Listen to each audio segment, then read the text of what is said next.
ada beberapa ayat yang populer menunjukkan bahwa Allah memang ngasih ilmu laduni pada hamba yang dia sayangi. Itu surat Kahfi, ceritanya Nabi Musa sama Khidir.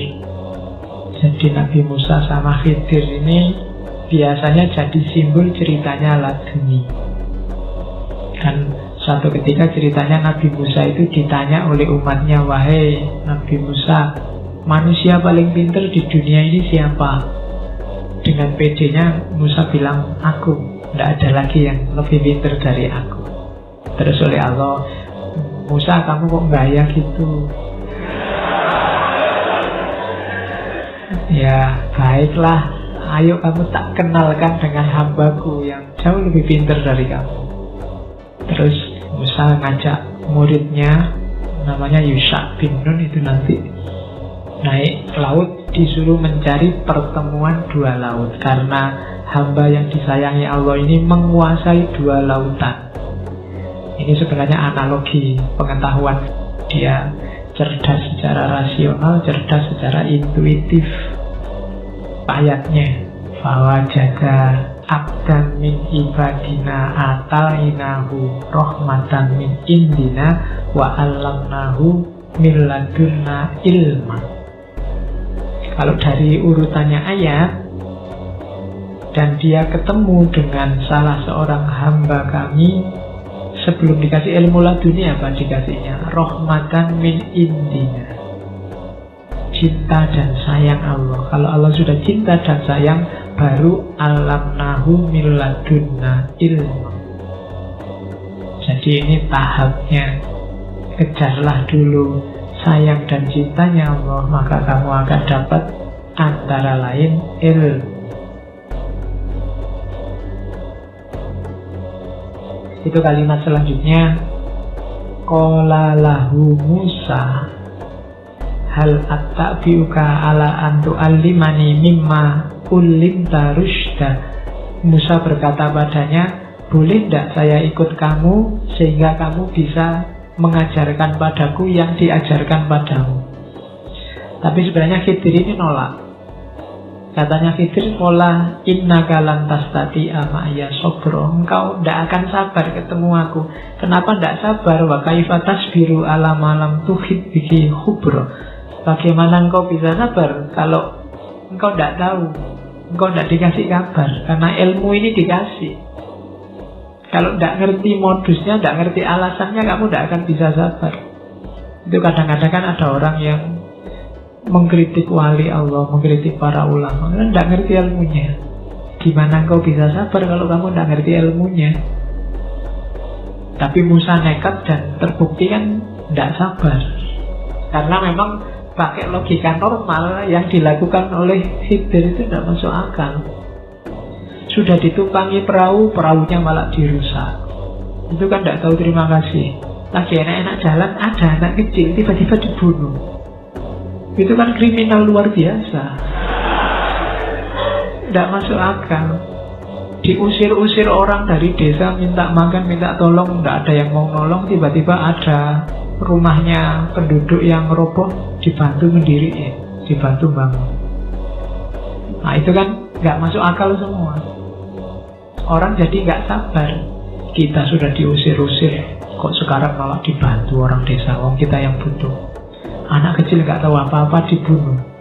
Kita sudah ditolong, ditumpangi perahu, perahunya malah dirusak. Itu kan nggak nyambung semua. Tapi kalau ngerti alasannya baru nyambung. Nah, orang biasa yang tidak dikasih alasannya ini, kalau Khidir dikasih. Itu yang disebut miladunna ilma. Maka ini bisa kamu jadikan dalil untuk tidak mudah menyalahkan orang lain. Karena kita tidak tahu alasannya, tidak tahu motifnya, dia yang tahu. Wa kaifa tasbiru ala malam tuhid bihi khubur. Gimana kau bisa sabar, gimana kau bisa menanggung sesuatu yang kamu tidak dikasih informasi. Terus ini ayat-ayat yang juga cerita tentang pengetahuan langsung. Al-Anbiya itu Nabi Dawud oleh Allah diajari cara membuat baju besi. untuk perang. Dicek surat Al-Anbiya. Atau Nabi Yusuf, wa kadzalika yajtabika rabbuka wa yu'allimuka min ta'wilil ahadits, diajari tafsirnya mimpi. Atau surat Al-Baqarah, Nabi Adam ini diajari, kalau versinya Syed Hussein Nasr, diajari saintia sakra. Wa 'allama Adamal asma'a kullaha, semua kebutuhan pengetahuan untuk bekal hidup di bumi diajarkan oleh Allah. Yang itu malaikat gak diajari. Makanya ketika dites ke malaikat, ya malaikatnya gak bisa, gak diajari. Malaikat itu kan hanya melakukan yang diperintahkan. Nah itu contoh. Ya sebenarnya dalam cerita-cerita banyak, Nabi, para sahabat, itu banyak cerita-cerita yang kayak tadi, kayak Nabi Yusuf itu, Abu Bakar itu punya kemampuan takwil mimpi.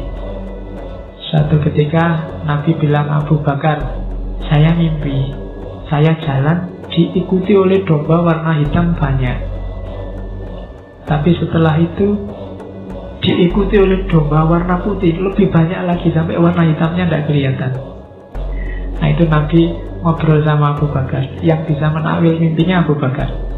Katanya Abu Bakar, oh itu artinya nanti orang Arab hampir semua akan masuk Islam, itu kambing hitam. Tapi setelah itu akan lebih banyak lagi non-Arab yang masuk Islam, itu kambing putih, sampai yang Arabnya nggak kelihatan. Katanya Nabi Muhammad, pinter kamu Abu Bakar, Jibril juga sudah bilang gitu. Ya, Nabi Muhammad ngetes berarti. Iya, iya kan? Ada lagi yang Abu Bakar itu, waktu Nabi mimpi Abu Bakar, aku mimpi kita berdua lomba naik tangga dan aku menang. Aku menang 2,5 tangga. Katanya Abu Bakar, oh itu maknanya Nabi, nanti Nabi akan meninggal duluan, 2,5 tahun setelah itu baru saya.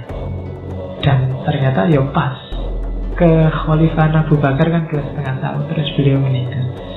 Ya itu Abu Bakar. Belum lagi Umar. Kalau Umar ya lebih canggih lagi. Umar itu enak-enaknya khutbah Jumat terus teriak-teriak, wahai Syariah, lari ke balik gunung, lari ke balik gunung, teriak-teriak.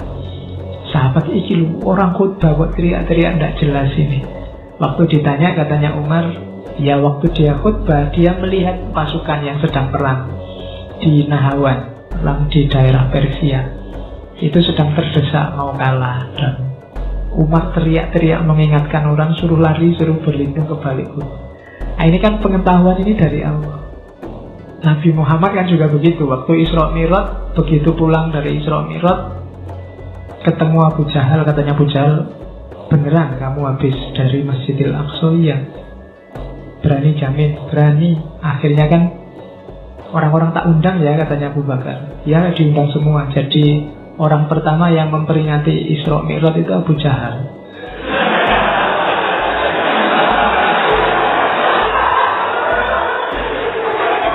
Loh iya, dia bikin terus kumpulan, wahai orang-orang Arab, ini Muhammad ngaku habis dari Masjidil Aqsa dan pagi ini sudah di sini lagi. Itu kan diperingati pagi-pagi oleh Abu Jahal.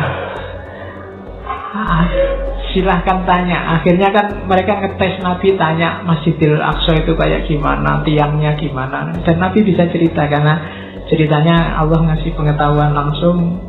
Jibril datang menunjukkan gambarnya Masjidil Aqsa. Ini kan jenis laduni, mengikuti yang pertama kali merayakan itu Abu Jahal. Oke, cuma dia karpe ngetes, ternyata gagal, akhirnya jadi perayaan beneran. Ya kan nanti dari situ ada gelar Abu Bakar As-Siddiq, karena yang sama sekali tidak bantah, yakin 100% itu Abu Bakar, sehingga dia dikasih gelar As-Siddiq. Oke, alhamdulillah itu wawasan terakhir kita, pengetahuan dunia. Kurang lebihnya mohon maaf. Wallahul muwaffiq, wallahu a'lam bissawab. Wassalamualaikum warahmatullahi wabarakatuh.